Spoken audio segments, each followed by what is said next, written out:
on n'a pas parlé des questions de santé. Ça peut revenir dans le débat, mais si on n'en a pas parlé, c'est déjà... Alors, la Técopole, dans le document, a vraiment étudié ça en profondeur. Voilà, c'est pas le dernier mot. Et la réponse pourquoi on ne le fait pas, c'est que c'est pas un sujet de polémique, en fait, parce que, en résumé, les effets des ondes radio électromagnétiques et de la 5G en particulier, il n'y a aucune étude qui prouve que ce soit dangereux, mais on ne peut non plus absolument pas prouver que ce n'est pas dangereux. Donc c'est vraiment de l'incertitude assez radicale.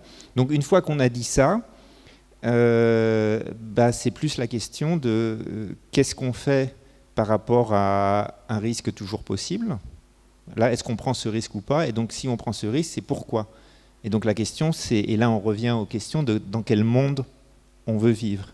Donc si on veut vivre dans ce monde de surveillance hyper connecté qui finissent de détruire les ressources de la planète, dans ce cas-là, peut-être que ça vaut le coup de prendre un risque sanitaire, hein, en plus, mais qui n'est pas garanti. Mais voilà, donc, je pourrais venir éventuellement là-dessus, mais c'est vrai que ce n'était pas là-dessus qu'on souhaitait ce soir orienter le débat. Mais voilà, c'est une proposition.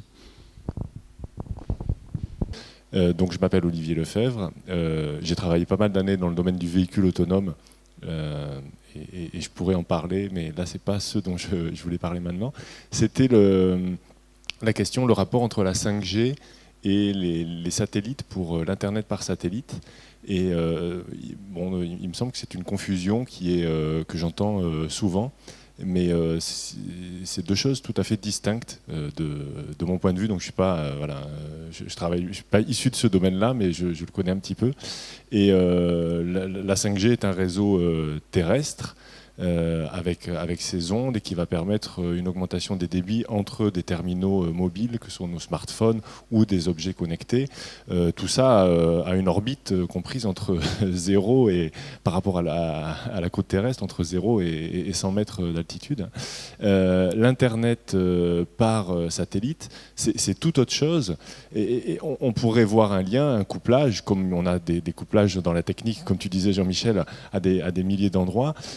Mais on pourrait avoir une 5G sans Internet par satellite et on va avoir de l'Internet par satellite indépendamment de la 5G. Donc les projets mondiaux connus et quelque part, moi je suis plus préoccupé effectivement par l'Internet par satellite que par la 5G. Vous avez déjà vu peut-être déjà cet été des images d'astronomes amateurs qui sont pollués par des trains de satellites qui sont les premiers satellites de Starlink, la société créée par Elon Musk. Il y en a 2000 actuellement, il en est prévu environ 12 000 ou 20 000. On avait un super projet à Toulouse qui s'appelle OneWeb, qui a fait faillite. Bon, mais pas d'inquiétude, hein, ça a été repris par des investisseurs chinois et je ne sais pas où, donc ça se fera. Je trouvais d'ailleurs très amusant qu'à Toulouse, on ait un collectif qui dise il faut rallumer l'étoile pour que les ingénieurs puissent venir travailler dans les sociétés d'ingénierie à Toulouse, notamment dans la société OneWeb, qui en l'occurrence œuvre à éteindre les étoiles, parce qu'on ne verra plus les étoiles avec ces satellites. Donc il y a aussi Amazon qui a le même genre de projet, il y a la même chose au niveau chinois. Voilà. Donc c'est pas pour dire qu'il y a un autre débat qui est très important, mais en tous les cas que c'est c'est deux choses qui sont vraiment pas couplées et pas corrélées, et que presque on a déjà assez à faire avec la 5G. Et peut-être on peut refaire un autre débat sur les satellites, à mon avis ça le mériterait. Voilà. Est-ce que tu ne crois pas plutôt que c'est le même monde, justement ? Oui, il y a un couplage évident, mais vraiment, on pourrait, si cette histoire de satellite, si quelqu'un disait on arrête cette histoire de satellite, c'est pas possible, non, effectivement, ça va amener trop de débris spatiaux, etc. Et tout, ça ne changerait rien au déploiement de la 5G. Après, je pense que moi, j'ai pas tout compris non plus là-dedans. Il y a deux choses que j'avais vues. Pardon, l'utilisation de l'Internet par satellite, c'est la possibilité d'avoir un Internet relativement haut débit, relativement basse latence, parce que c'est des basses orbites, partout dans le monde, au milieu du désert. Ah, c'est génial, on va pouvoir faire de la télééchographie pour les Touaregs. Ah, qui peut être contre ? C'est ça, là. Sachant que ces satellites, chacun visionne une petite zone d'espace extrêmement petite. C'est pour ça qu'il en faut autant. Donc, pour l'instant, les satellites, j'imagine, de Starlink, ils sont déployés uniquement au-dessus des États-Unis. Bon, si on les voit dans le ciel français, comme c'est le cas actuellement, non, même si on est en phase de test. Je ne sais pas quelles sont les zones couvertes prévues. Mais l'idée, c'est vraiment de pouvoir justement éviter les fameuses zones blanches. Qui peut être contre. Parce que ça, c'est effectivement un discours que... Moi, je suis très confus là-dessus, parce que j'ai lu que, étonnamment, je me dis, c'est loin, donc les ondes courtes, les satellites, c'est pas compatible avec 5G. En fait, ils utilisent des ondes courtes, parce qu'il y a moins d'obstacles, ils arrivent à les utiliser, apparemment. Et l'autre chose que j'ai vue également, donc ça, c'est des points de vue techniques, et peut-être, voilà, je pense qu'il y a le côté, le même monde, c'est qu'effectivement, il y a aussi des directives européennes, comme pour la 5G, qui est pour développer l'Agence spatiale européenne, pour essayer de faire un programme équivalent à Starlink. Donc on est dans la même logique. C'est OneWeb. Hein. OneWeb, c'est déjà le cas. C'était fait à Toulouse. Et bon, manque de chance pour Toulouse, une grande partie va être délocalisée. Mais il y a des directives au niveau européen pour ça. Oui, c'est plus là-dessus peut-être, vas-y. Alors pour le coup, moi, le truc de satellite, j'en avais jamais entendu parler, donc ça, je vais juste pas me prononcer là-dessus. Mais en revanche, là où je reviens sur le truc sur la question du même monde, c'est typiquement faire de la télémédecine chez les Touaregs. Enfin, la 5G, c'est quand même ce qu'on te promet. Hein. Alors pas chez les Touaregs, mais dans le milieu rural. Chez les Touaregs, par les satellites, c'est quand même vachement mieux. On te dit milieu rural, plus on te dit quand même que ça va changer la vie en Afrique, où on te précise pas trop où. Enfin, je veux dire, il y a cette même idée, et là, du coup, on revient sur cette j'ai une notion un peu qu'on appelle de technosolutionnisme, de penser qu'à un moment, tu vas mettre une solution technique. Alors, est-ce que c'est de la 5G, de la télémédecine, est-ce que c'est des satellites et je sais pas quoi, et de la chirurgie à distance, et que ça va résoudre en fait des problèmes de société. Alors que bon, pour résoudre ces sujets-là, ça suffit pas de mettre... on va pas résoudre les déserts médicaux en mettant une antenne 5G ou X antennes 5G ou des milliards d'antennes 5G et en faisant de la télémédecine dans le milieu rural, quoi. Donc je pense que c'est en ce sens-là que ça participe au même projet de société, ou en tout cas cette même vision du monde que... tu mets t'appelles un numéro vert, hein, ou tu mets une technologie quelque part et ça va aller mieux, quoi.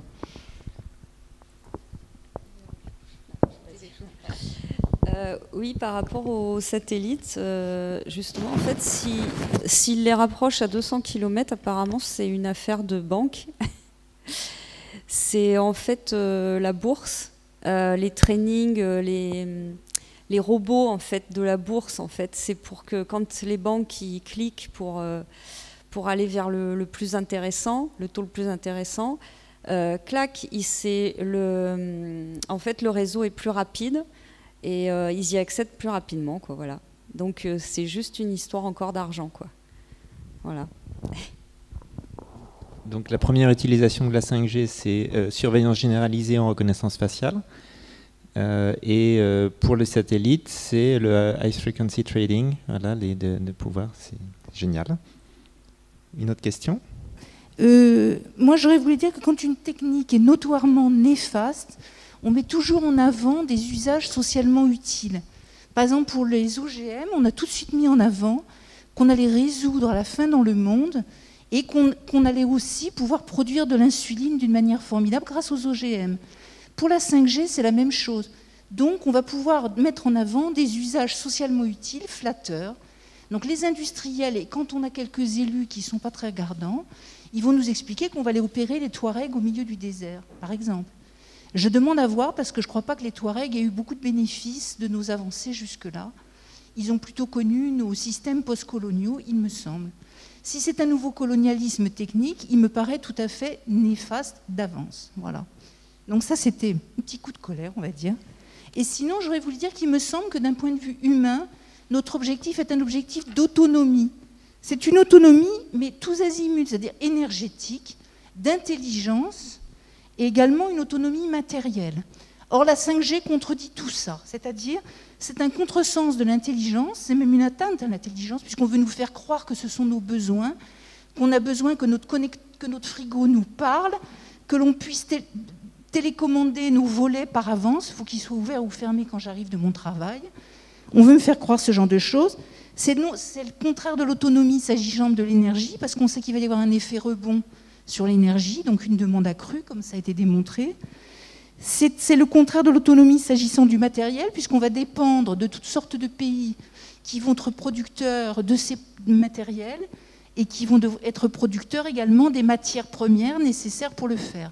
Donc avec le coût humain qui a été dénoncé tout à l'heure. Donc on est à l'opposé totalement d'un projet d'autonomie humaine. Et l'autonomie demande des moyens, et il me semble que notre philosophie dans cette autonomie doit se fonder sur la coopération entre les humains, c'est ce qui nous rend forts.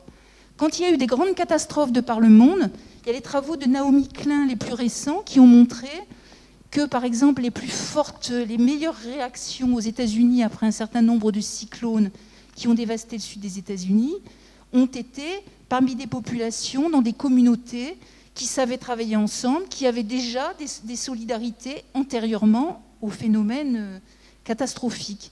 Ce n'est pas les solutions techniques qui ont sauvé les gens, mais c'est leur intelligence humaine de coopération. Donc je trouve que la 5G prend totalement à contre-pied tout ce qui me semble être des principes fondamentaux. Voilà. Et je trouve désespérant qu'on définisse à ma place des besoins dont je n'ai pas besoin, comme chacun de vous d'ailleurs. Merci beaucoup. On est d'accord.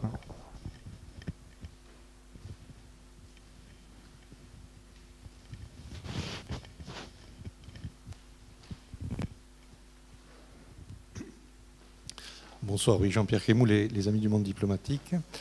Hier, je suis tombé par hasard parce que j'étais en voiture sur l'émission de la méthode scientifique, hier à 16h sur France Culture. Alors, c'était intéressant parce que ça parlait justement du véhicule autonome. Alors, il y avait quelques scientifiques, il y avait aussi un représentant de Uber France, etc. Et les grands projets, c'est les véhicules autonomes, c'est-à-dire des véhicules autoportés, c'est-à-dire des mini-drones qui pourraient transporter 4-5 personnes à 200 km/h, des voitures autonomes, etc. Et ça, c'est complètement lié. Alors bien sûr, à l'intelligence artificielle, à la 5G, ça directement, parce qu'il faut une quantité de données qui soient transmises qui sont extrêmement importantes. Parce qu'en plus, vous allez voir, c'est vraiment la folie d'une fuite en avant impressionnante. Parce qu'une grande partie de l'émission était consacrée au problème du hacking. Parce qu'imaginez, vous êtes dans une voiture autonome qui est donc pilotée par des logiciels, etc., et quelqu'un prend le contrôle de votre voiture. Qu'est-ce qui peut arriver? C'est terrible. Donc il faut non seulement être capable de faire marcher le véhicule, mais il faut en plus être capable de contrôler que le véhicule conserve une trajectoire logique. Ce qui veut dire qu'il faut des algorithmes en permanence qui tournent pour vérifier que votre véhicule ne s'écarte pas de la trajectoire. Alors sans parler des aspects énergétiques, faire voler des petits avions ou des petits drones avec 4-5 passagers, etc., c'est vraiment la folie furieuse. Alors derrière, comme par hasard, vous verrez que c'est effectivement Uber. C'est encore un des grands groupes construits sur justement les technologies du numérique, qui n'a pas besoin pour le moment de la 5G pour fonctionner, Uber, mais ça fonctionne déjà très bien et il fait ses fortunes là-dessus. Derrière les réseaux satellites dont on parlait, c'est Elon Musk. Elon Musk qui avec SpaceX, qui est donc ce sont ces milliardaires américains, je cite le troisième, Jeff Bezos avec Amazon, dont le grand projet, c'est d'aller peupler Mars. Parce que comme la Terre est foutue de toute façon, il faut que ces milliardaires aient cette vision transhumaniste pratiquement, d'abord de la prolongation de la vie, mais en fait c'est encore une autre thématique sur les nouvelles technologies, mais avec le numérique et les puissances que l'on a, d'aller se porter vers d'autres horizons. Voilà, c'est absolument terrifiant. Et c'est cette cohorte de milliardaires, comme par hasard basés aux États-Unis, mais qui sont derrière tous ces enjeux-là, qui sont en train. Vous imaginez le monde que l'on nous prépare avec ça. C'est parce que c'est là, le frigo connecté, on peut le faire aujourd'hui à la limite. C'est pas très compliqué. Tous les petits gadgets que l'on cite. Mais ces outils-là qui sont en préparation, et Dieu sait que tous les constructeurs automobiles sont derrière pour les véhicules autonomes. C'est ça qu'ils cherchent. C'est ces enjeux-là. Voilà. Alors j'aime bien ton lien effectivement avec le transhumanisme et ce que tu pointes, et aussi sur les intérêts, c'est à qui ça profite, parce que tu parlais de 2 milliards d'investissements en France, donc pourquoi ça? Dans les documents européens de 2018 ou 2019, on trouve que l'investissement pour la 5G en Europe, c'est 500 milliards. en tout, je pense, donc ça dépend à quelle échéance, donc c'est absolument énorme, que effectivement, comme je crois que tu le mentionnais, les opérateurs n'ont pas les moyens, donc c'est pas forcément les opérateurs qui font le plus de bénéfices. Très clairement, c'est pour générer de la donnée sur les personnes. Donc c'est les géants du net qui sont les personnes qui ont les moyens en fait d'investir, comme tu le disais, et qui sont bénéficiaires avec un système de contrôle et qui sont main dans la main avec les pouvoirs. Alors c'est le cas évidemment le capitalisme d'État en Chine. Et il y avait aussi, tu mentionnais un article de Naomi Klein, il y a un très chouette article qui montrait comment les connexions entre tous les patrons de ces grandes entreprises de l'Internet et le pouvoir en place. Donc là, voilà, à qui profite le crime, qui est-ce qui veut contrôler, sont très clairement identifiés. En revanche, alors je ne sais pas si, c'est parce que c'est un point, effectivement ça va du même monde, mais sur les constructeurs automobiles, en fait, moi, de ce que j'avais vu, c'était que comme les opérateurs n'ont pas les moyens d'investir dans ces millions d'antennes et dans tous ces systèmes, qu'effectivement, ils recherchent des investisseurs qui s'appellent verticaux. Donc ça peut être les géants d'Internet et l'automobile. Mais en fait, la 5G n'est absolument pas nécessaire pour les véhicules autonomes. Alors je ne sais pas si, Olivier, tu veux expliquer un petit peu ça, comme tu es le spécialiste, tu avais prévu de... Parce que c'est un peu... C'est pas forcément très important, parce que ça ne change pas l'histoire générale, mais... c'est dans on n'arrête pas de nous répéter et tout le monde dit bah oui, ça va avec le développement, c'est nécessaire à la voiture autonome, mais en fait non, c'est juste un prétexte. Alors après on s'en fout parce qu'on ne veut pas de la voiture autonome, et puis c'est aussi une gabegie écologique, et donc on avait aussi à l'Etecopole, on avait écrit un texte là-dessus, donc c'est pas si grave, mais c'est quand même un petit point qui est assez symptomatique, je trouve, qu'Olivier va nous décrire très bien, du mécanisme de la technologie.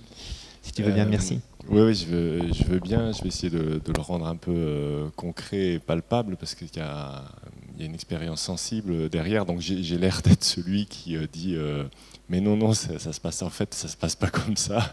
5G satellite, mais non, ça n'a rien à voir. 5G véhicule autonome, non, ça n'a rien à voir. Je rigole, mais je pense que c'est hyper important de le faire parce que quelque part nos contradicteurs n'attendent que ça, qu'il y ait une sorte de confusionnisme. C'est comme ça qu'est appelé le mouvement anti-5G. On est anti-5G, alors on est anti-vax, etc. Et donc je pense qu'il est extrêmement important d'être très précis et par exemple de dire sur les questions sanitaires, bon ben là on ne sait pas, donc sachons dire qu'on ne sait pas et posons-le et allons, trouvons des pierres sur lesquelles vraiment s'agripper plutôt que vouloir tout mettre dans un même élan, à minima d'un point de vue technique, après philosophiquement sur ce que ça change et tout. Bon ben là effectivement on peut avoir beaucoup d'idées dessus. Tout ça pour dire, véhicule autonome et 5G, moi je vais vous décrire l'expérience vraiment personnelle que j'ai eue il y a moins d'1 an. Donc je travaillais encore dans une entreprise qui s'appelle EasyMile, qui est une entreprise toulousaine, qui est une des 2 grandes entreprises françaises du domaine du véhicule autonome, qui développe des logiciels et spécifie des capteurs pour rendre des véhicules autonomes, que ce soit des véhicules de transport de personnes ou de transport de marchandises. Et il y a environ 1 an, par exemple, avant que je quitte l'entreprise, j'avais des collègues qui travaillent eux aux États-Unis, mais de la même entreprise, et qui viennent me voir et qui me disent alors pour cette entreprise, pour EasyMile, j'étais responsable produit du logiciel. J'étais une interface un peu entre les commerciaux et l'équipe de développement. Et donc un commercial, donc quelqu'un qui essaye de vendre nos navettes aux États-Unis, qui vient me voir et qui me dit bon là on a un super projet de smart city et de comment ils appellent ce truc, c'est des sortes de maisons de retraite très très grandes aussi pour personnes âgées, je ne sais plus comment ça s'appelle, Retired Center, des choses comme ça. Bon, c'est des maisons de retraite, mais horizontales, des villes de retraite aux États-Unis. Et ils disent voilà, on a un super projet là-bas, mais on est allié avec, je ne sais plus quel, je pense que c'était ATT ou quelque chose comme ça, une entreprise américaine l'entreprise américaine de télécom la plus grande. Ils veulent mettre de la 5G. Et là, je dis, bah, ouais, ok, bon, c'est pas les premiers, mais en Suède aussi, on avait fait des trucs avec Nokia, ils voulaient mettre de la 5G. Ok, ils veulent mettre de la 5G, mais bon, bah, tu sais qu'on nous on l'utilise pas. Oui, oui, mais là, pour ce projet, et c'était pas le premier non plus comme ça, mais celui-là il était important. Pour ce projet, il faut qu'il y ait absolument de la 5G. Je sais pas. Alors il me propose, si par exemple on met des vidéos, on coupe l'écran, parce qu'il y a un écran dans la navette qui transporte les personnes. Si on le coupe en 4 et qu'on fait passer des vidéos, ça pourrait pas justifier l'usage de la 5G. Je dis, ben, non, je suis même pas sûr, tu vois, mais après, tu vois, ça serait un peu artificiel quand même. Ouais, non, mais c'est pas grave, on en a besoin et tout. Bon, je sais pas, et puis le coût de la latence qui est basse, tout ça et tout. Non, non, nous, on n'en a pas besoin. On n'en a pas besoin, pourquoi? Parce qu'on fait un véhicule autonome, qu'on est issu d'une communauté de recherche de robotique dans les laboratoires qui a 20-30 ans d'âge et qui a toujours fonctionné en se disant que les communications ont de la latence. Les communications ne sont pas sûres. Et le but du véhicule autonome, c'est d'être sûr et donc d'être indépendant de la communication. Toute la recherche sur les algorithmes de navigation s'est faite avec ça en tête. Donc on s'est jamais dit, non, mais le véhicule autonome ne va jamais marcher. En fait, on a besoin de la 5G. Jamais la recherche, le développement s'est fait avec cette idée-là. Et donc il y a cette idée, par contre, que bon, il y a des projets où la 5G comme ça doit être utilisée comme un alibi. Donc moi j'ai fait le tour des popotes, des différents pôles, capteurs, détection d'obstacles, navigation et tout, pour dire bon. La 5G, ça vous paraît très utile. Les gens n'avaient aucune connaissance de ce qu'est la 5G. Hein. Ils ont beau être ingénieurs, etc. Ils sont là-dessus pas plus informés. Donc là, non, ça sert à rien. Mais la contrainte était là, et donc on s'est dit, on a créé un projet interne pour se dire, ok, comment est-ce qu'on va pouvoir utiliser la 5G? C'est devenu un projet interne de l'entreprise, comme on a un peu une sociologie d'amener sur les usages, de trouver les nouveaux usages. Voilà, techniquement, il y a les mêmes phénomènes. Donc c'est vrai que c'est un phénomène qui illustre assez bien comment les technologies peuvent, un peu par réseau, de façon réticulaire comme ça, se développer les unes les autres. Voilà, j'espère que je n'ai pas été trop long. Non, super, moi j'ai beaucoup aimé ton histoire, j'espère que vous aussi. Donc évidemment, tu réfléchis, voiture autonome, elle est autonome, pourquoi elle aurait besoin d'être connectée partout, elle n'est pas autonome. En revanche, sans doute des véhicules militaires pilotés à distance comme un jeu vidéo, là tu as besoin peut-être de 5G, d'avoir, il me semble, enfin, dans les rapports qu'on voit, ça au niveau militaire, là c'est du...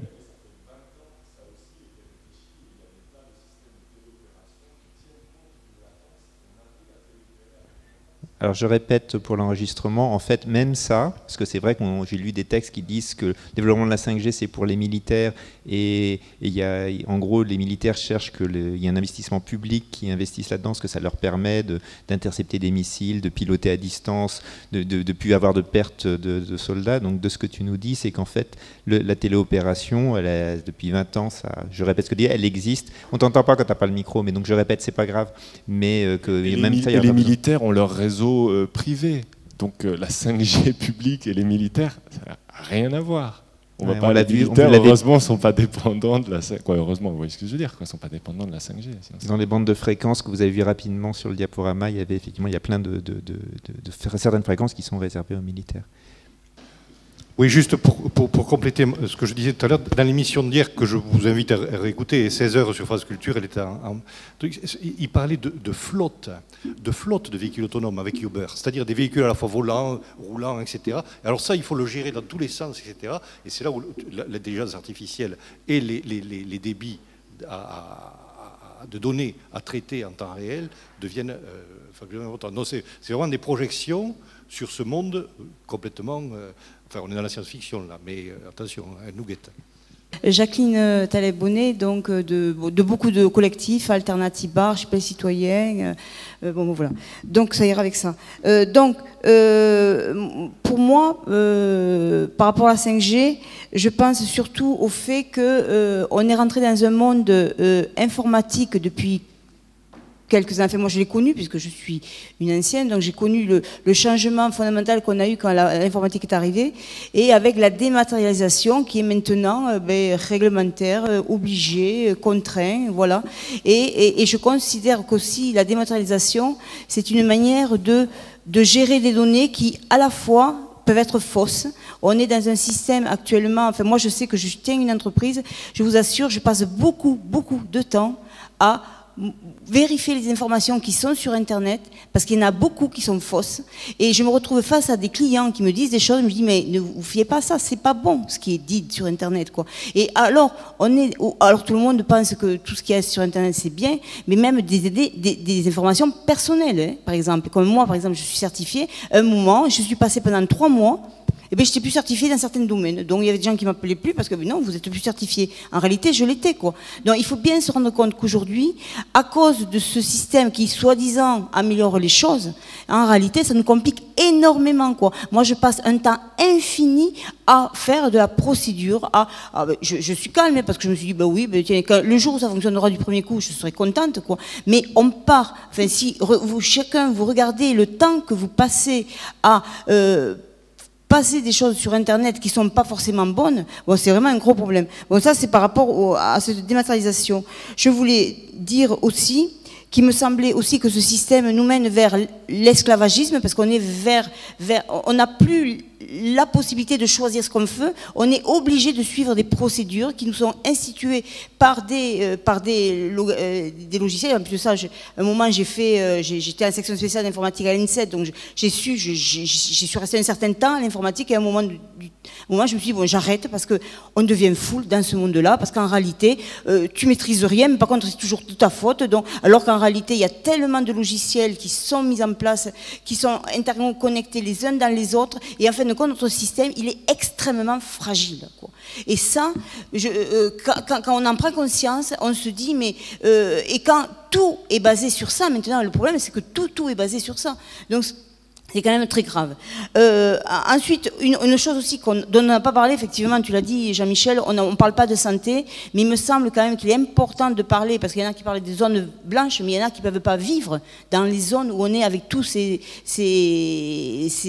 ondes électromagnétiques, et c'est ces personnes qui s'appellent des personnes électrosensibles, enfin moi j'en connais, hein. C'est des personnes qui ne peuvent plus venir dans des réunions comme celle-là, parce qu'elles ne supportent plus ça. Et en plus, il y a un dernier livre qu'a acheté mon conjoint et que je lirai, parce qu'il parle effectivement que nos enfants, ce sont des crétins, à cause du fait qu'on leur mette très tôt dans les mains des appareils électroniques, et on les oblige à penser d'une certaine manière. Donc en fin de compte, au lieu de leur libérer l'esprit, parce que quand vous êtes jeune, vous avez beaucoup de perspectives, mais de suite on les canalise dans des manières de penser, et ce qui est très grave, quoi. Et c'est pour ça que j'en finirai par le fait qu'aujourd'hui on est dans un monde qui va dans un mur, mais qui prend une vitesse une très grande vitesse, quoi. Et donc aujourd'hui, il me semble urgent de désobéir, parce qu'actuellement toutes les décisions qui sont prises au niveau gouvernemental ou même local, il y a des moments où il faut se dire mais non, on ne peut plus accepter ces lois qui nous sont imposées. Donc la désobéissance civile, à mon sens, est une manière de mettre un pas de côté, de manière à ne plus accepter les sociétés dans lesquelles on nous oblige d'aller, quoi. Je vais vous dire qu'est-ce que vous en pensez, voilà. Merci Jacqueline. Alors j'ai pris... Il y a beaucoup de choses, donc je pense que tu voulais réagir sur certaines choses où il y avait. Alors moi j'avais plusieurs points, mais je sais pas. Très rapidement sur ce que tu dis, c'est le problème des écrans en général. Et quand j'ai dit un peu rapidement, oui, la question de la 5G, j'ai parlé effectivement des problèmes des ondes. Est-ce que c'est dangereux pour la santé? Ça, on ne sait pas. En revanche, ce qu'on sait très bien, c'est les effets sanitaires de l'usage des écrans et du téléphone portable sont extrêmement bien répertoriés. Les rapports de l'ANSES, l'Agence de santé, qui va focaliser parce que sur les questions qui font débat, mais il y a tout un paragraphe qui dit très clairement, on sait que c'est absolument néfaste. Et le fait de la motricité, le rapport à l'écran, enfin tout ça, c'est sur les enfants particulièrement. Et ce que tu dis est tout à fait juste. On est des individus qui interagissons, qui ont besoin d'avoir d'action. Donc si tu changes ton rapport à l'action, que c'est bouton, ou que tu fais Ask Siri et que tu bouges plus, etc., tout le contrôle psychomoteur est changé. Donc oui, ça c'est des changements qui sont absolument très très préoccupants sur l'ensemble de l'informatisation de nos vies. Les électro-hypersensibles, c'est un vrai problème de santé publique, 2 à 8% de la population, pareil, selon l'ANSES. Pour l'instant, le problème, c'est qu'on ne sait vraiment pas les caractériser, c'est-à-dire c'est un syndrome avec des symptômes peu marqués, donc il y a une vraie souffrance de ces personnes et qui s'appellent électro-hypersensibles parce qu'elles ont des troubles de sommeil, de cutanés, enfin je sais plus exactement, de migraines mal définies et aucune cause logique, et donc elles les attribuent aux ondes. Pour l'instant, dans toutes les études qui ont été faites, mais ces études apparemment ont été critiquées parce qu'elles n'ont pas été très bien faites, mais en tout cas, il n'y a pas de lien évident avec les ondes. C'est-à-dire toutes les études en double aveugle ont montré que si une personne, on la plaçait en présence d'ondes ou sans présence d'ondes, est-ce qu'elle développait les symptômes ou pas, ou est-ce que même elle percevait ou pas? Percevoir, jamais elle était capable, c'était toujours au hasard, et même développement des symptômes, c'était aussi au hasard. Donc pour l'instant, ce n'est pas une réponse définitive, hein. C'est surtout pas une réponse définitive, ça ne veut pas dire, on n'a pas pu prouver que ce n'était pas les ondes, parce que ça peut être un lien causal complexe, mais on ne peut pas dire actuellement, c'est pas parce qu'une personne qui a une vraie souffrance dit que c'est en fonction des ondes et qu'elle le croit et qu'il est tout à fait respectable de respecter sa croyance et cette souffrance, qu'on peut actuellement, de ce que j'ai pu lire dans les revues de synthèse, on peut dire que c'est lié aux ondes. Donc ça, c'est un problème qui est très, très délicat à aborder, je trouve, parce que c'est... voilà. Dernière chose, désobéissance. Oui, justement, c'était une question qu'on avait envie de poser tous les deux à Muriel, mais un peu au début, mais qu'est-ce que ça te fait de voir M. Macron s'asseoir sur les résolutions des citoyens? Donc voilà, c'était un peu ça. Alors, soit tu réponds tout de suite, soit tu prépares peut-être ta réponse, puis peut-être si Yael, tu avais d'autres commentaires à faire. Non, tout de suite. Tu garderas, tu te souviens de ce que tu as... D'accord, super.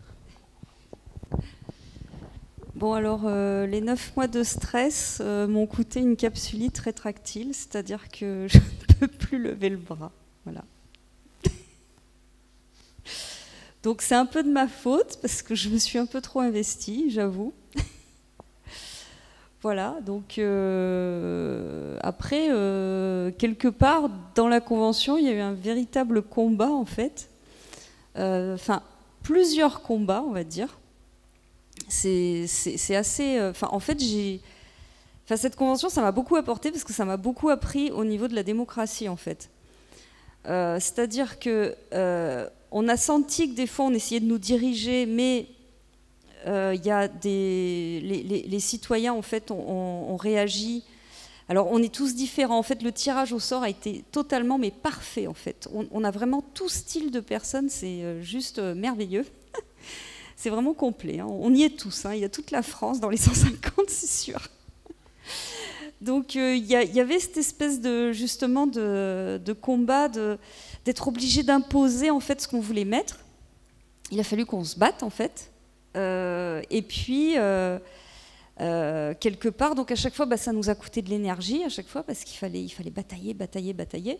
Et puis, on nous a mis dans un espèce de course effrénée, en fait, de choses à faire. C'est-à-dire qu'il y avait des webinaires qui étaient organisés en dehors de la Convention, il fallait faire des amendements. Donc c'était à chaque fois il y avait des timings à respecter très courts en fait et c'était voilà, c'était une course folle. Et puis après il y a eu aussi quelques interactions entre les citoyens, hein, donc il y a des personnalités qui ressortent, il y en a qui ont un petit air de comment dire de de tyrans un peu. Ils veulent absolument imposer leur truc et ils veulent à tout prix, enfin ils sont persuadés d'avoir raison, ils veulent à tout prix que voilà, ils ont décidé comme ça, donc il fallait que ça soit comme ça. Et enfin voilà, il y a tout type de personnages, et puis il y a ceux qui n'ont pas trop d'avis, qui sont d'accord, qui veulent pas d'histoire, qui veulent que ça se passe bien. Enfin voilà, puis voilà, puis il y a plein de niveaux comme ça, de différence en fait entre les individus, et j'ai trouvé ça super riche. Et oui, donc il y a eu un véritable combat, plusieurs combats en fait comme ça dans la convention entre marquer justement l'esprit de démocratie. Il y avait la notion de justice sociale qui était très très important pour certains, pour d'autres ça leur passait au-dessus de la tête. Enfin voilà, donc oui, c'est intéressant, mais effectivement c'est un véritable combat, et on attend, oui c'est ça, et on attend en fait, oui c'est ça, et en fait on a travaillé comme des malades, en fait comme des acharnés. Il y en a qui sont couchés à 2h du matin, je sais pas combien de soirs, voire peut-être de mois. En fait on a bossé comme des tarés. En fait on s'est fait des vidéoconférences entre citoyens pour réécrire les textes, parce que c'était pendant la convention, c'était écrit à toute allure. Et c'est vrai que, enfin voilà, en fait, on s'est donné à fond, et on aimerait bien que ça arrive à terme et que, effectivement, nos propositions soient mises en place et respectées. Mais je pense, enfin, on a tous des contacts de parlementaires, tout ça, et on pousse à la porte, quoi. Enfin voilà, on a envie que ça marche. Voilà. Maintenant, est-ce que ça va être entendu ou pas? Je ne sais pas. Qu'est-ce qu'on va pouvoir faire pour que ça aille jusqu'au bout? On verra. On improvise au fur et à mesure. Si ce n'est pas mis en place, il faut qu'on nous donne une réelle raison. Voilà. Une raison concrète. On ne peut pas mettre ça en place parce que voilà. On attend de voir. Et donc, très rapidement, par exemple sur la 5G, est-ce que vous laissez tomber, la Convention a laissé tomber, ou tu penses qu'il y a des chances il y a une lutte qui est en marche? Enfin voilà, qu'est-ce que tu peux nous en dire un petit peu plus? Il y a des citoyens qui se sont exprimés sur Le Monde. Il y a Cyril Dion aussi, je crois, qui s'est exprimé. Enfin, donc, non, on n'a pas envie de laisser tomber le moratoire sur la 5G, non. Non, c'est...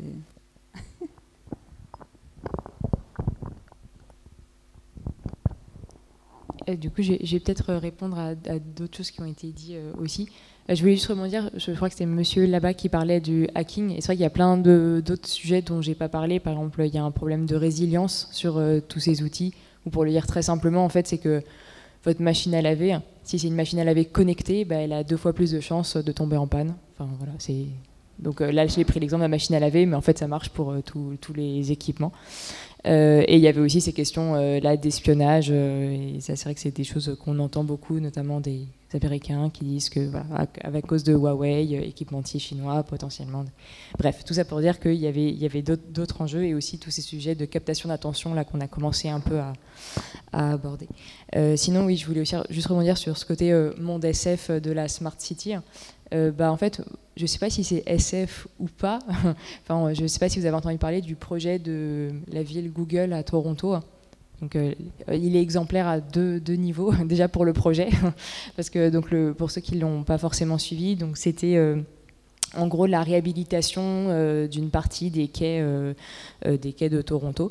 Donc, proposé par Sidewalk, donc, qui est une filiale de Google. Et donc le projet, en fait, c'était tout simplement de faire une smart city, là pour le coup, j'allais dire avec trottoirs chauffants, des appartements en bois, enfin bref, ils avaient tout un projet de ville qui fonctionnait bien toute seule, et qui bien sûr était écologique, parce que sinon, sinon ça marche pas. Donc là, après, on a en tête tout ce qu'on a dit tout à l'heure sur le questionnement du coût écologique d'une telle infrastructure. Et ce qui était intéressant, c'est que comme il y avait des réticences, parce qu'en fait c'était la réhabilitation d'un lieu qui existait déjà, enfin là c'était pas du tout ex nihilo comme ça a pu être fait parfois en Chine, donc les habitants se sont quand même emparés de la question, et ils sont un peu montés au créneau, et en fait Sidewalk en l'occurrence a mis beaucoup de choses sur la table pour la ville de Toronto. Donc ils ont promis de mettre un incubateur pour les startups liées à l'urbanisme, de mettre une usine pour traiter du bois massif. Ils ont proposé, alors je ne sais pas trop comment ils se sont débrouillés, mais en gros de proposer des prêts un peu spécifiques pour la ville de Toronto. Enfin bref, ils ont mis beaucoup de billes sur la table, ce qui fait qu'on peut comprendre aussi que la ville de Toronto avait un peu envie que le projet se fasse quand même. Et en fait, dans les premiers plans du projet, donc qui ont été abandonnés au fur et à mesure parce qu'il y a une très forte résistance en fait citoyenne et des habitants. Le projet tel qu'il était défini, c'était bien d'aller, j'allais dire, au bout de cette smart city avec des capteurs et aller vers un système de notation en fait comme on a en Chine, avec la possibilité de noter les citoyens en fonction de ce qu'ils faisaient bien ou pas bien, de s'ils respectaient des règles ou pas, enfin bon bref. Donc c'était vraiment le projet jusqu'au bout qui a été édulcoré au fur et à mesure parce qu'ils voyaient bien qu'en fait ça prenait pas, parce que donc, les habitants mettaient déjà en avant la question du coût écologique, deuxièmement quand même la question de la rentabilité de cette infrastructure, parce que c'est bien de mettre plein de sous sur la table, mais il y a un moment... le service n'est pas forcément... ça c'est un service, donc le service n'est pas gratuit. Donc Sidewalk disait non, on ne va pas utiliser vos données. Il disait oui, mais du coup, vous allez faire comment? Vous allez nous faire payer des services dans la ville alors que c'est censé être une ville. Enfin bon, bref, donc il y a eu... donc j'allais dire, ils ont mis un peu de l'eau dans leur vin jusqu'au moment où ils ont fait semblant d'organiser. Donc là, ça me fait un peu écho, même si c'était un peu plus grossier à Toronto. Donc ils ont organisé des séances... justement de consultation pour faire participer les citoyens au projet, qu'ils ne soient pas exclus au projet. Et bon, et en fait, ils les ont noyés vraiment. Déjà, il n'y a eu que 2 séances, donc c'est quand même pas beaucoup pour discuter du projet. Et ils ont produit un rapport de 1500 pages où il n'y avait même pas de sommaire. En gros, voilà. Bon, donc bizarrement, personne ne l'a lu, parce qu'il fallait 22 jours, je crois, pour le lire. Enfin bref. Donc voilà. Donc en fait, ça a plutôt eu l'effet inverse, qui est une vraie gronde citoyenne qui a vraiment monté. Et donc là, le projet a été arrêté, soi-disant à cause du Covid. Mais bon, en fait, ça fait 2 ans qu'il est bloqué. Donc là aussi, c'est une manière, je veux dire, de ne pas accepter la victoire ou la défaite. Enfin, je ne sais pas de quel point de vue on se voit, mais bref. Donc tout ça pour dire que ce monde SF, faut faire attention parce qu'il y a quand même une volonté quand même de ces géants de se positionner sur ces secteurs-là, de pas peut-être montrer, enfin, dire, tout le projet global. Enfin bref, on dirait de mettre un pied dans la porte. Et voilà, ils sont visiblement prêts à mettre pas mal de choses dedans. Oui. Juste une petite précision, je crois qu'ils avaient commencé à mettre en place des systèmes de caméras à reconnaissance faciale systématiques pour tous les citoyens. C'est où j'ai... à Toronto. C'était le but ou pas? En fait, vraiment, le projet, il était complet. Enfin, je pense que tu peux t'imaginer la ville que tu t'imagines de la Smart City, et c'était vraiment ça, quoi. Enfin voilà, oui, et du coup je voulais juste finir, puis ça permet peut-être je peux transitionner ou pas, j'en sais rien, sur cette question du rapport de force, parce que là tu l'as vraiment dit, et c'est vrai que j'allais dire, si on va sur les solutions et du coup qu'est-ce qu'on fait, il y a un vrai enjeu de un moment rééquilibrer ces rapports de force, parce que par exemple, la question de la 5G, on voit bien aujourd'hui les instances un peu de régulation qui s'occupent de ces sujets. Donc il y a l'ARCEP qui essaye quand même de faire quelque chose et qui a essayé de mettre en place, donc l'ARCEP c'est le régulateur des télécoms en France, qui a essayé de mettre en place, qui met en place des ateliers, j'allais dire avec la société civile, une plateforme pour réfléchir à un numérique soutenable. Mais bon, donc il y a toujours la question de à quoi vont servir, surtout après la déclaration de notre très cher président, c'est les propositions qui vont émerger. Mais sinon, le CNUM, donc le Conseil national du numérique, quand il a travaillé sur la 5G, il l'a fait en fait avec le forum de Davos, donc bon, c'est quand même assez ciblé. Et l'OPEPS, donc qui est l'organe, qui conseille le Parlement, si je ne me trompe pas, sur toutes les questions de choix technologiques, lui, il n'a juste pas du tout interrogé toutes les personnes, j'allais dire, liées à l'environnement. Enfin, en gros, ils avaient juste posé une question qui était vraiment très en fait, technique, et qui était en gros à quoi va servir la 5G. Et du coup, bizarrement, dans le panel des intervenants qui sont intervenus, il n'y a pas eu vraiment de côté critique, quoi. Donc voilà, donc il y a tout cet enjeu de rapport de force. Mais pour finir peut-être sur une note positive, faut regarder ce qui se passe en Suisse, parce qu'on n'en parle pas beaucoup. Et en fait, depuis, je crois, ça fait depuis le mois de février qu'il y a eu un gros soulèvement en Suisse sur cette question de la 5G, où les populations demandaient un moratoire. Et en fait, ce qui est intéressant, c'est que là, depuis juillet, les opérateurs télécoms observent en fait un moratoire de fait, dans le sens où 90% des demandes de permis de construire n'aboutissent pas. Voilà, donc du coup il y avait la question, est-ce que c'est légal ou pas? De fait, en fait, ça c'est une solution. Enfin, c'est juste pour dire qu'il y a quand même une chose qui peut être faite au niveau local. J'ai le micro. Bonjour, je m'appelle Patrick Maury. En fait, moi je suis ingénieur en télécom spatial, donc je vais vous parler un peu de la 5G par satellite. Je suis dans une entreprise qui investit beaucoup là-dedans. Super, tu vas nous éclaircir alors. Je vais essayer. Déjà, il faut savoir que les entreprises aujourd'hui, elles misent sur la 5G par satellite. Vraiment, c'est pour supplanter les réseaux terrestres. C'est-à-dire, c'est pour faire dans le ciel ce qu'aujourd'hui on fait sur Terre avec les antennes. C'est vraiment l'objectif, c'est de vraiment remplacer les réseaux terrestres. Notamment pourquoi? Parce que le satellite permet de couvrir toute la Terre, ce que ne permettent pas les antennes, parce qu'on a 2/3 de la Terre qui sont des océans. Comme je vous disais, donc dans les feuilles de route des entreprises, on mise tout sur la 5G. Et au-delà des aspects sanitaires, environnementaux qu'on connaît tous les risques liés à la 5G, il y a un autre risque qui peut peut-être parler à d'autres personnes, notamment celles qui sont pour la 5G, c'est le risque économique. Parce qu'en fait, le risque économique, pour faire la 5G par satellite, il faut développer des systèmes très complexes qui n'existent pas aujourd'hui. Il y a énormément d'ingénierie à faire. Il y a plusieurs milliers de satellites qu'il faut produire, qu'il faut lancer. Il y a vraiment énormément de choses à développer. Et pour ça, ça demande énormément d'investissement. On est aujourd'hui à Toulouse, capitale européenne du spatial, un peu plus de 10 000 employés. Les télécoms, ça représente à peu près 50% du business. Donc il y a des emplois en jeu. Aujourd'hui, si on part vers la 5G, on va prendre un gros risque économique. C'est mon point de vue. Ce qu'on voit par le passé, les constellations précédentes... Pardon, si on ne part pas sur la 5G, c'est ça que tu as dit? Si on part sur la 5G, on prend un risque. Le risque, c'est quoi? C'est qu'il n'y ait pas d'usagers. Ça fait une belle transition avec ce que tu as dit avant. En fait, aujourd'hui, on ne connaît pas les usages. Enfin, tout le monde n'a pas une voiture autonome connectée. Tout le monde ne regarde pas des vidéos en 8K. On prend ce pari. Mais ce pari, on n'est pas sûr de le gagner. Et l'histoire nous montre que les constellations qu'on a lancées, que ce soit Globalstar, Iridium ou OneWeb, ont été des échecs. Ces Globalstar ou Iridium, pour ne citer qu'elles, ont été rattrapés par les gouvernements et par les militaires, qui eux peuvent investir, qui ont des usages et qui peuvent investir. Donc là, aujourd'hui, moi, mon point de vue, c'est qu'on prend un pari énorme. Et en fait, moi, ça me rappelle le nucléaire. Le nucléaire, on a pris un pari énorme en investissant énormément là-dedans. Et aujourd'hui, le nucléaire, c'est un fiasco économique. C'est un fiasco, pour d'autres raisons, mais c'est un fiasco. Et du coup, moi, j'aimerais que les décideurs, en fait, donc sous cet angle aussi économique, se posent les bonnes questions. Se posent les questions, est-ce que vraiment on doit partir dans cette technologie? À quoi bon? Et parce qu'il y a énormément, comme il y a une économie qui est aussi en jeu, quoi. Voilà. Je te remercie. Merci beaucoup pour la mise en perspective que je trouve très pertinente.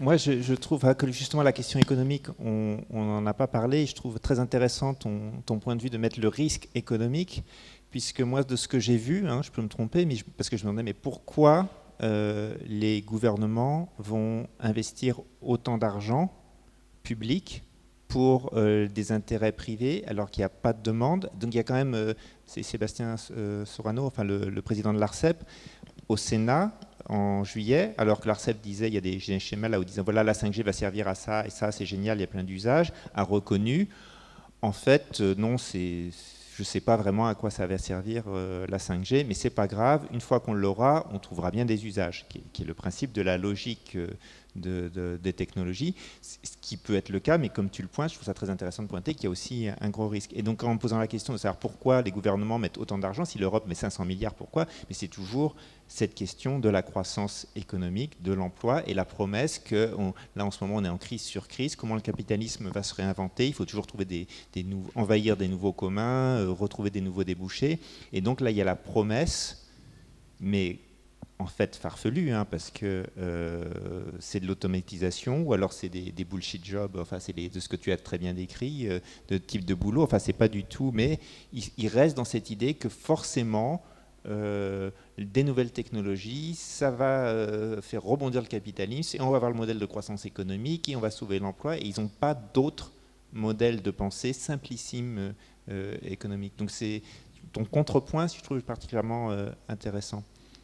Et oui, effectivement, enfin, bon, j'aime beaucoup de rappeler le fiasco du nucléaire, y compris sur le point de vue économique. C'est un peu un argument massu, au moins, je pense, pour la plupart d'entre nous ici, de comparer. C'est un peu le point Godwin de la réflexion sur la technologie, mais j'aime beaucoup. Et je m'arrête là. Bonsoir. Alors moi, je suis absolument pas ingénieur ni technicien, mais ce qui me satisfait, c'est que j'arrive à la même conclusion que mon voisin. C'est-à-dire que j'ai sous les yeux depuis tout à l'heure technologie partout, démocratie nulle part. Je note que dans les propositions de la Convention citoyenne, on avait écarté directement le problème du nucléaire. Je me demande pourquoi, peut-être un oubli dans un cabinet, mais pourquoi on n'a pas écarté tout de suite le problème de la 5G, puisqu'on savait d'ores et déjà que le résultat de tout ce travail que vous avez fourni, et ça, c'est une démocratie, on vous intègre pour vous faire travailler comme des malades, vous l'avez dit vous-même, pour que finalement le résultat ne soit pas pris en compte. Et donc le 29 septembre, quoi qu'il arrive, la 5G va démarrer parce que les gens ont décidé, enfin, parce que nos dirigeants ont décidé que ce serait comme ça. Et c'est le parallèle exact de ce qui s'est passé avec le nucléaire. Nous n'avons jamais été consultés, nous ne le serons pas plus pour la 5G, et le résultat sera le même. Et peut-être qu'il y aura un problème économique qui surviendra plus vite qu'on ne le pense, puisque tout s'accélère, y compris les problèmes économiques.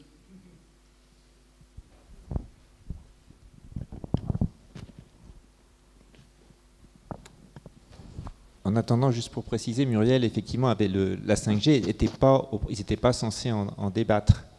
C'était pas au programme. C'est ce que Muriel nous expliquait là rapidement et qui nous a expliqué avant. C'est parce que c'est les citoyens qui ont dû batailler pour ramener des questions supplémentaires. Mais ils n'ont pas réussi à mettre la question du nucléaire, je pense, dedans.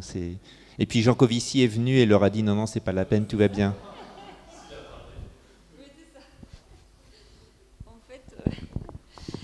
En fait, il y a des personnes qui sont venues nous parler de la taxe carbone au début de la Convention. Et ça a généré un peu une révolution.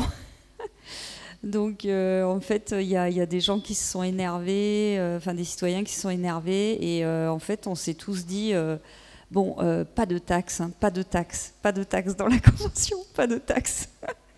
C'était à la fin, ça a fini comme ça, quoi. Bon, ben, on refuse toute taxe, comme ça au moins on est sûr qu'ils ne la feront pas avaler d'une manière ou d'une autre. Il y a quand même quelque chose qui a été mis en place dans Produire et Travailler, avec lequel d'ailleurs je ne suis pas totalement d'accord. C'est une taxe aux frontières de l'UE. Donc, en fait, ce n'est pas les sociétés qui vont payer la taxe, hein, c'est les consommateurs. Donc moi, je ne suis pas trop d'accord avec cette idée. Ça peut limiter la consommation, c'est sûr, mais moi, j'étais plutôt partie sur un quota, en fait, une proposition de quota. Et il reste une phrase dans les propositions. Dans la taxe aux frontières de l'UE, j'ai réussi à réincruster ma phrase sur le quota. Donc la France, normalement, est censée réduire de 5% la première année sur l'importation, puis de 2% chaque année, faire un quota sur l'importation. Donc j'espère que ça va être mis en place. Voilà. Mais bon, en tout cas, c'est clair que voilà, faut pas qu'on lâche. Mais c'est vrai qu'on a déjà déployé beaucoup d'énergie. Donc, s'il y a des gens qui peuvent nous soutenir dans notre élan, notamment sur le moratoire de la 5G, ils sont les bienvenus. Merci. Et juste à propos de soutenir, parce que je ne l'ai pas dit, je crois qu'il y a un chapeau pour soutenir les associations organisatrices de cette soirée en partant ce soir. Voilà, petite parenthèse. Donc, moi, c'est Vianney. En fait, moi, j'ai un petit train de retard parce que je passe la moitié de mon temps aux confins de l'Ariège et de la Haute-Garonne. Et en fait, là, on continue d'installer à tour de bras des antennes 4G.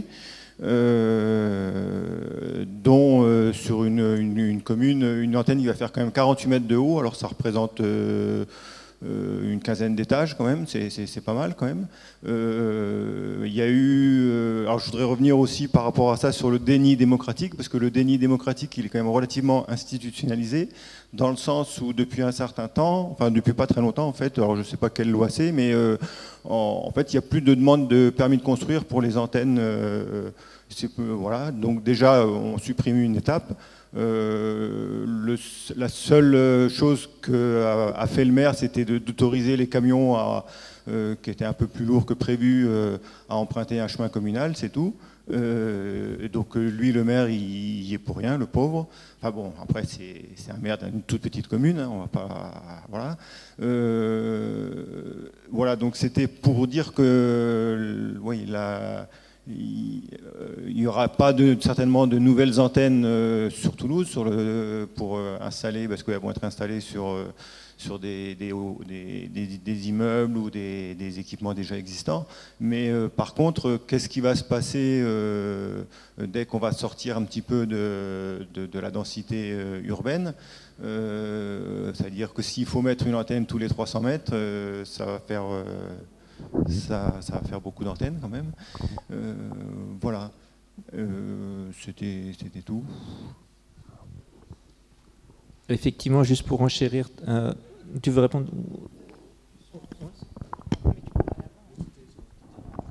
Ah ok. Non, moi c'était juste pour préciser justement ce... Mince. En fait, effectivement, c'est un vrai coût.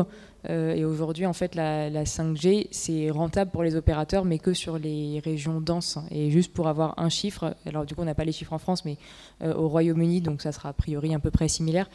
Si je ne me trompe pas, c'est le nombre d'infrastructures, le pourcentage d'infrastructures nécessaires pour couvrir l'ensemble du territoire. Alors donc voilà, la part de l'ensemble des structures nécessaires pour couvrir l'ensemble du territoire qui sert juste à couvrir les territoires en fait non urbains, enfin et principalement ruraux, c'est 78%. Donc là, il faut remettre un peu en balance avec la nécessité de rentabilité pour les opérateurs.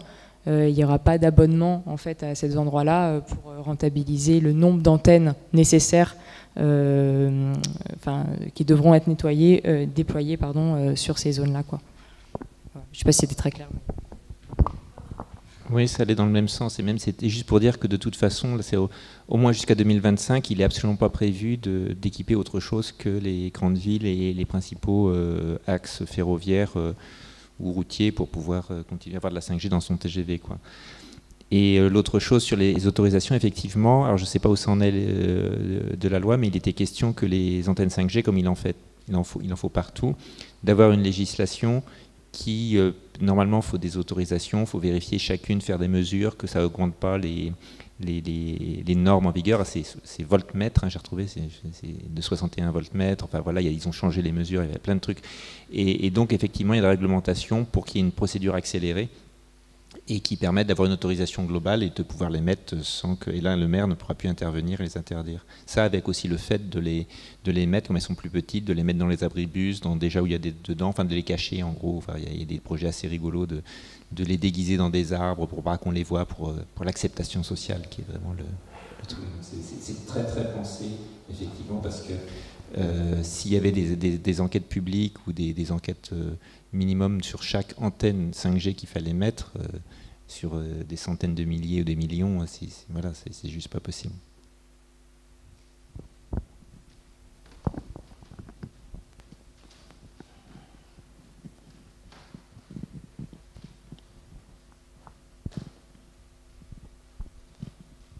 Il me semble, vous allez pouvoir le confirmer, que côté chinois, où il y a eu un déploiement déjà très important, qui sert en particulier à la surveillance généralisée, ça c'est bien connu par ailleurs, mais que c'est tellement énergivore ce parc d'antennes, cette forêt d'antennes, qu'ils sont obligés d'arrêter les antennes la nuit pour des questions d'économie d'énergie. C'est devenu une folie. Je crois qu'ils ont développé, je ne sais pas combien il y a de milliers ou de millions d'antennes déjà déployées, mais qu'ils n'en sont qu'à la moitié de leurs prévisions. Est-ce que je me trompe? On a sans doute lu le même article, donc c'est la même source. Donc si cette source,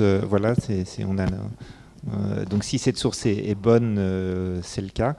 Après, j'ai vu récemment, c'est à peu près 40 ou 50 millions d'abonnés, 50 millions d'abonnés 5G actuellement en Chine, ou récemment. Mais il y en a que peut-être 40 millions qui ont leur téléphone 5G. Donc il y a du retard au niveau des infrastructures. Mais au niveau énergétique, en tout cas,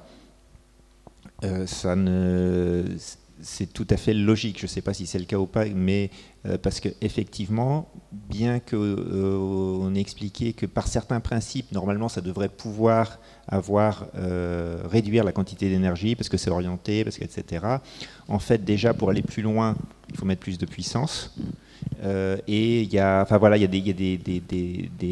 des caractéristiques techniques, et si on augmente le débit, c'est aussi plus de puissance. Et en fait, concrètement, elles peuvent utiliser beaucoup plus d'énergie. Et comme elles surajoutent en plus au réseau 4G, 3G, enfin je ne sais peut-être pas 3, peut-être seulement le 4G en Chine, elles ont peut-être supprimé déjà les autres, mais ça rajoute des quantités d'énergie. Donc information à vérifier si effectivement ils ont dû fermer. Je pense que la source était fiable, mais bon voilà. Non, la source n'était pas fiable. Alors la réponse que je vais répéter dans le micro, c'est qu'apparemment...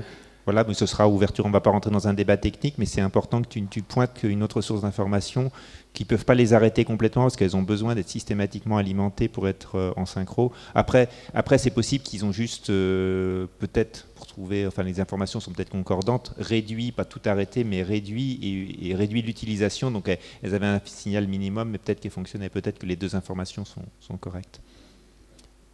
Mais pas coupées. Ok, merci. Pas pour savoir s'ils ont coupé ou pas coupé, mais en tout cas, visiblement, les premiers rapports qui sont sortis ont montré qu'il y a eu une augmentation de 2% de la consommation électrique en un an, suite au déploiement de la 5G sur 80 000 sites. Donc en plus, c'était pas total. Eh bien, merci.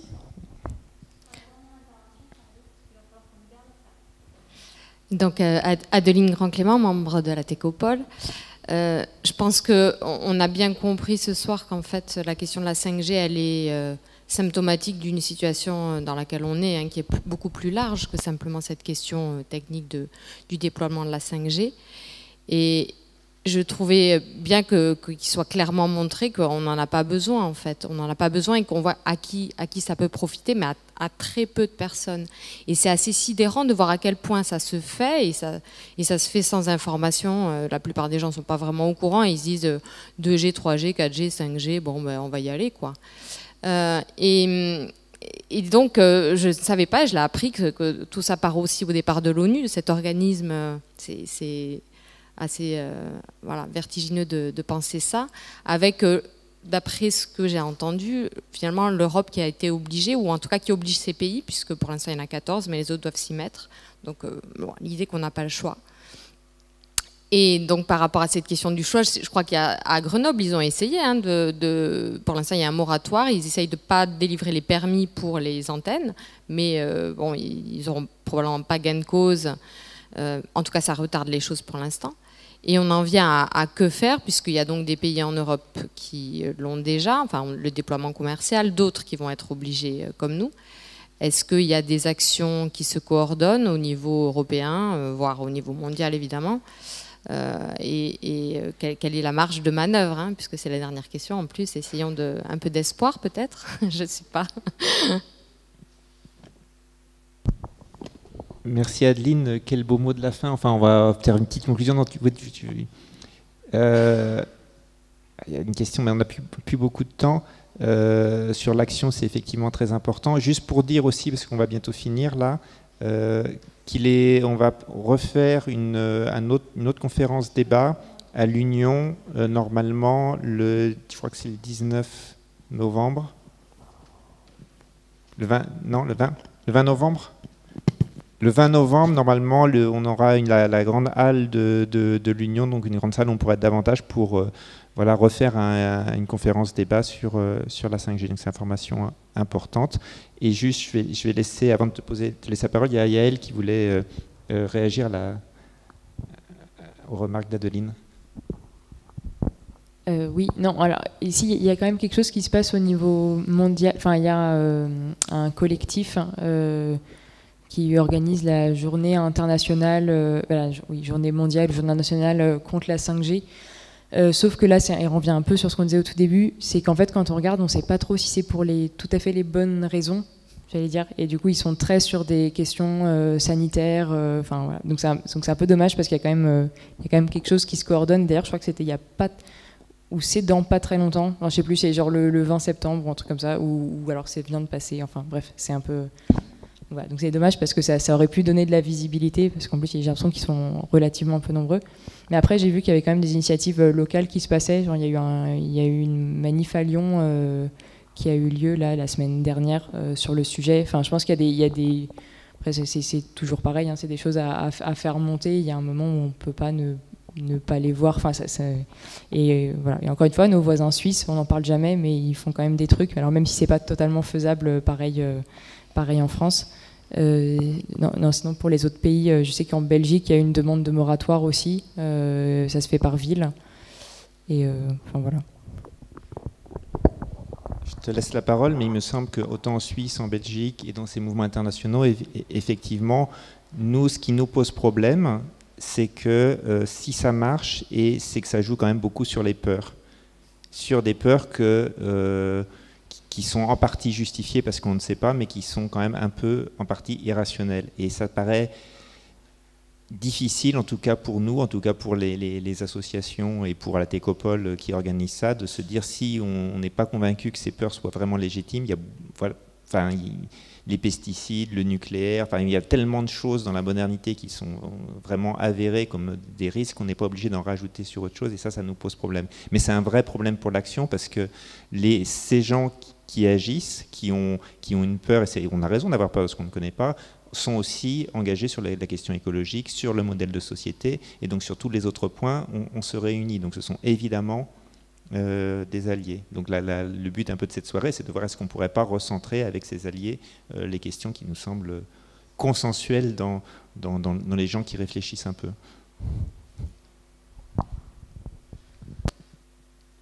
Pour rebondir sur ce qu'a dit monsieur tout à l'heure, c'est notamment, je pense, à ces quelques 900 maires en France qui ont refusé sur leur commune la pose des compteurs dits intelligents Linky, notamment parce qu'il s'agissait de défendre leurs administrés.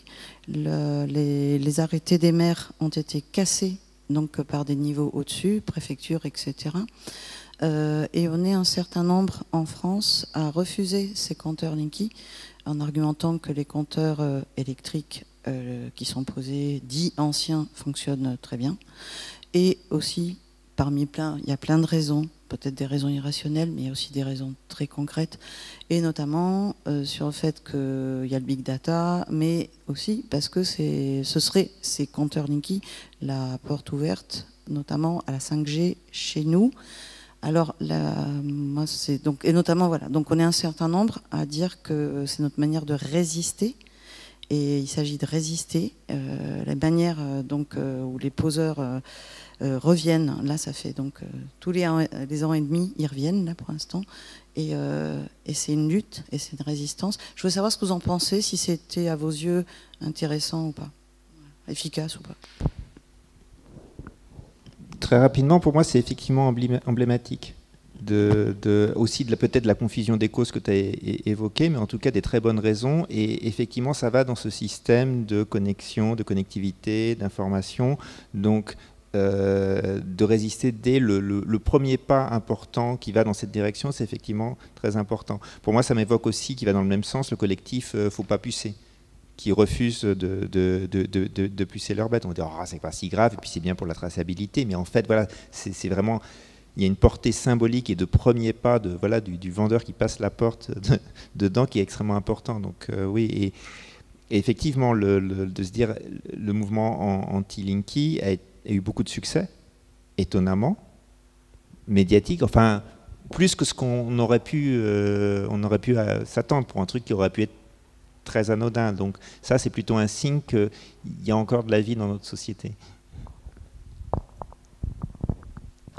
Oui, après, là où il faut faire attention, typiquement, je trouve que le traitement médiatique des anti-Linky, ça a vite été, c'est vite montré dans les médias comme, j'allais dire, sont aussi aujourd'hui montrer un peu les anti-5G, même si on voit qu'ils ont du mal à, j'allais dire, à mettre tout le monde dans le même panier. Mais enfin, voilà, je trouve qu'il faut...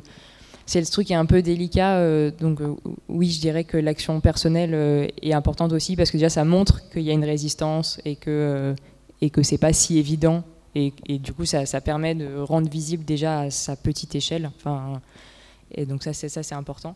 Mais c'est vrai qu'après il y a un vrai enjeu, et ça pour le coup je sais pas trop comment il faut faire, mais j'allais dire d'arriver à peser un peu dans l'espace médiatique pour arriver justement à débinariser un peu la question, à arrêter d'être renvoyé aux Amish toutes les 30 secondes, alors même qu'en plus quand on creuse le modèle Amish c'est plus compliqué que ce qu'on veut bien nous faire penser, voilà, même si je ne suis pas forcément pour ce modèle-là. Enfin, bon, bref, mais en tout cas sur le point de vue technologique, c'est quand même, ils ont une démarche assez intéressante justement de contrôle démocratique de chaque technologie qui arrive, et elle est discutée, alors après vous avez plus ou moins de manière patriarcale, mais bref, il y a quand même une discussion qui est faite autour de l'intégration de la technologie dans la société en fonction des impacts sociaux et plus globaux sur la cohésion, enfin bref. Donc il y a quand même des choses qui sont intéressantes. Mais du coup je me suis perdue en faisant cette parenthèse. Non mais du coup il y a quand même un vrai enjeu de rendre visibles ces actions, mais qu'elles soient entendues pour les bonnes raisons, quoi. Et c'est tout ce côté pour pas justement être catégorisé dans les finalement vous croyez que le Covid passe par les antennes 5G, ou finalement on parle que de ça et du coup on ne parle plus de tous les autres sujets qui en fait sont des gros sujets de fond.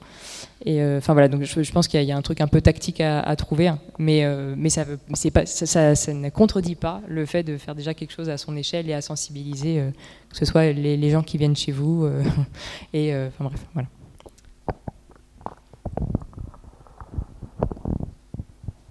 Il me semble qu'il faut qu'on libère la salle rapidement. Alors je vais vous remercier beaucoup pour votre participation, et j'espère à bientôt. Et puis n'oubliez pas le petit chapeau pour nos assos partenaires. Merci, bonne soirée.